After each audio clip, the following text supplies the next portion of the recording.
One of Denmark's largest roller coasters is DrageKongen, which is this massive family coaster located at Djurs Sommerland. Now, Djurs Sommerland likes to advertise with having some of the biggest coasters in the country, and this is certainly a proof of it, as it's only a family coaster, but it's still 30 meters tall. It is almost a mega coaster. Its place in the park is to be this big, intimidating, well-themed roller coaster that people generally love. It has a reputation of either being loved or low-key despised. What the fuck is this? Some find it pretty fun because of its size, its speed, and, well, let's be real, it's a suspended coaster. And others just find it bad. In this review, I'm gonna give you my opinions on why this coaster is both good and bad. I last rode it last year in 2021, and I've gotten a total of 5 rides on it by now, and I think I have a pretty good feel for the entire layout. Let's start out with the technical shit. DrageKongen is an Intamin suspended family coaster, a custom layout, and it was the first of its model. There's only one other that exists in the United Arab Emirates, which does have a different layout as well. And now, unlike Vekoma SFCs, or suspended family coasters, Intamin's versions are inverted. They're not truly suspended because the cars don't actually tilt. They're very much locked in place like a normal invert. Now it's locked in place, okay? So really, you say, oh. Aside from that, the trains are pretty comfortable with over-the-shoulder lap bars. They're very similar to their newer thrill coasters. The train is short though, only 7 rows with 14 riders over them. And it opened back in 2017, and we'll get back to that opening day later because I have some thoughts on that. Now, as mentioned, DrageKongen is a big boy. It's 98.4 feet tall, making it Denmark's 3rd tallest coaster. It's 2,706.7 feet long, which is also very long for a family coaster like this. And it goes 52.8 miles an hour, which is Denmark's 3rd fastest along with Juvelen, although it might be the 2nd along with Piraten because the Piraten speed is debatable. Of course, it has 0 inversions, and the ride duration is pretty solid. It's 1 minute and 2 seconds long, which is pretty fucking good. You had one job. DrageKongen obviously looks pretty big. It's very intimidating and incredibly pretty to look at because it's so big and it surrounds its entire area so well. It has a great location with good scenery, and all of this just adds to the awe when you stand and look at it. I love the red color itself, but the green supports, they should have been black. Honestly, before I visited, I thought they were black. But there's very dark green that just kind of ruins the look. It's a bit ugly. Cancer. But otherwise, it looks great in every way. It's very picturesque, so GG to the presentation. When you try your best, but you don't succeed. The ride itself starts out with a drive tire launch, but it is a very small and weak launch. It has a little bit of push. It certainly gets you going and it's fun, and it's not the weakest launch I've done, but it is down there. That's followed by a bunny hill, which does absolutely nothing. This is cute. Then a helix in the dark with some theming. Again, the helix doesn't really do much. This is more of a show area. And then you dive down into the lift hill. The lift hill is a drive tire lift, and it takes you into a twisted drop. The drop itself doesn't do too much other than give you a sense of speed. Even in the back row, the laterals that you get are very weak, and it follows you into the overbank, which also doesn't do too much regarding to forces. I guess that might be a little bit of force, but you don't really notice it if it's there at all. Now, this entire section is very similar to Djurs at Sommerland. It has the twisted drop and then the overbank. The difference is that Djurs does both elements miles better. The overbank on DrageKongen also just feels awkward. It just feels like it should be a lot smaller than it is so it can get some proper banking, because the banking feels weird. After that, you go into a big helix, which is honestly one of the best moments of the ride because this helix actually has some force. While the forces aren't too strong, they're very sustained because the helix is very large, and this is actually where you can get closer to starting to feel some fussiness in your eyes. I love this element, and it's very low to the ground and fast. The camelback followed it. It's probably the most annoying part of the ride. What the fuck is this? What? What?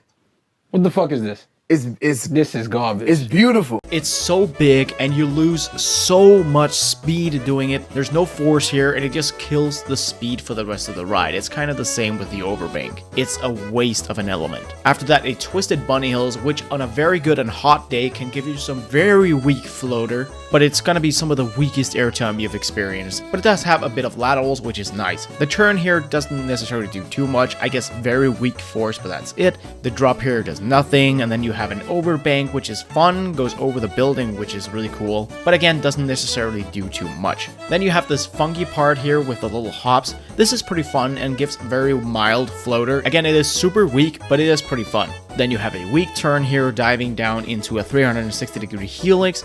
This helix, again, doesn't really do too much. Well, duh. It just doesn't haul through it enough, and then that's the brake run. So as you can hear, the layout is not the best. Some elements are just too large and kill too much speed, so that the elements that come after just don't do enough. Many of these elements should do a lot more than they do. So overall, while it's so large and still is a fast ride, it's just still very tame. It has a few good moments, but overall the ride lacks. It's got too slow. I've already talked about the pacing a little bit. It suffers a lot.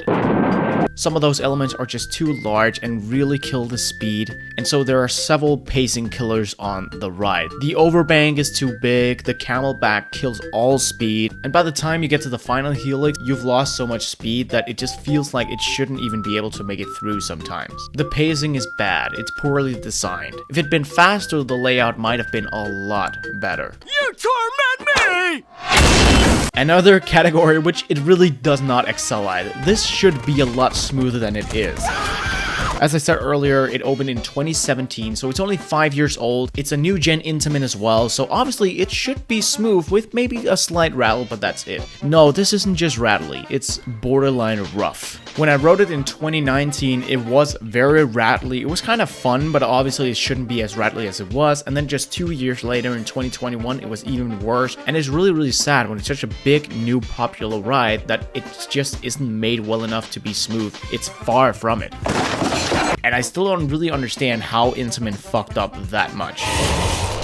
Now obviously this isn't rough to the point where it's painful, it's just super annoying. It's like a wooden coaster. That's how it feels. So don't expect a smooth ride here. Again, there's nothing painful, nothing hurts, it's just annoying. I am the Dragon Warrior. Now this is where DrageKongen really excels. The name itself means the Dragon King, and it has this sort of Bhutan theme. It is in the Wild Asia section, and with the dragons and the different sets of theming, I'm just kind of guessing that this is themed to Bhutan, but I'm not entirely sure. It could be China. I am an idiot, I know. My geography is ass. But nonetheless, the ride has phenomenal theming. The queue line itself is great and very completed. There are lots of bamboo and plants like that around statues, cloths that hang. The building itself is great, and the ride itself also has a lot of good scenery on the ground. Sure, it's not very themed, but for some reason it just fits the theme so well, the scenery and the ground itself. It's great. The pre-lift obviously is also really nice. There's not a ton of theming in itself in there, but it has flickering lights which add to the theme itself. It is one of the most well-themed coasters in Denmark, and I really, really enjoy it. We're not worthy! We're not worthy!